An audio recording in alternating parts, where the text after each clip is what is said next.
The same great team and service that you've always known, Ace Hardware Home Services, serving Hickory in the Catawba Valley area since 1990. Welcome back into the WHKY News, where it's time now for Community Focus. I'm Ralph Mangum. District Attorney Scott Reilly recently stopped by the WHKY studios and spoke with Rob Eastwood about a local man who received a high honor.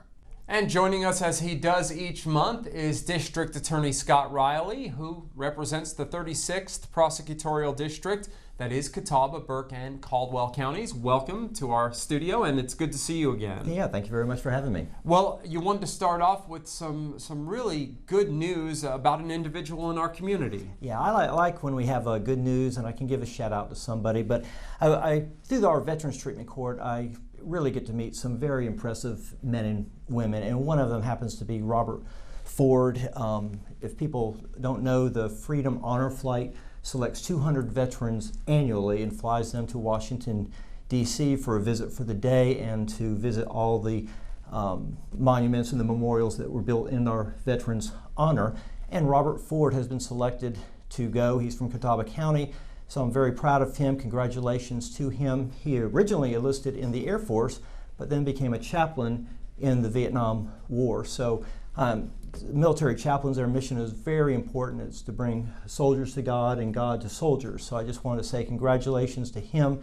It's a high honor to be selected to go, and he has been very supportive of our Veterans Treatment Court since the very beginning. That's fantastic. It's always good to hear when a local individual receives such an honor. Right. He's also been a chaplain at Fry Hospital. A lot of people know him for his work at Fry Hospital as well.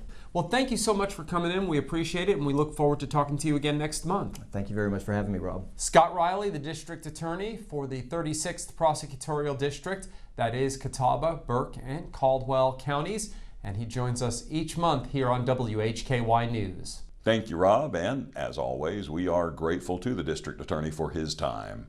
With news from Catawba County, here now is WHKY's Arianna Mack.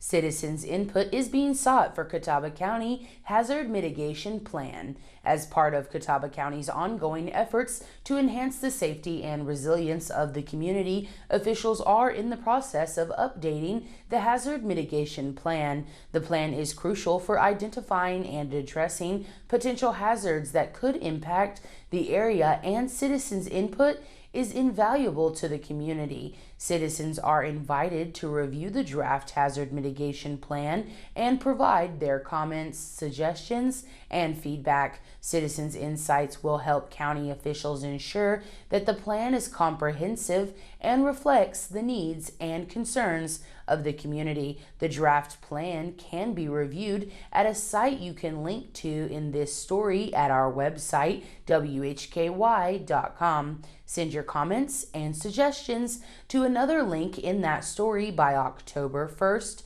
2024. If you have any questions, please contact Catawba County Emergency Services at 828-465-8230. Don't miss those additional links at our website, WHKY.com. I'm Arianna Mack. Thank you, Arianna. The City of Morganton has released a statement updating progress on the city's Bethel Park renovation project, which started in February.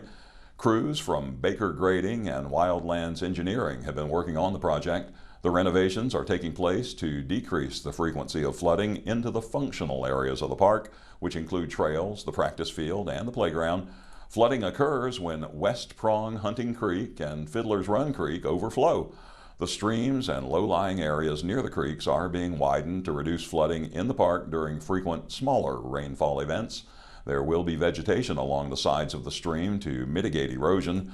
This design renovation will not fully eliminate the flooding problem during excessive rainfall events, but should decrease erosion and sediment deposits that require significant park closure and maintenance. Along with the stream restoration, there will be other park improvements.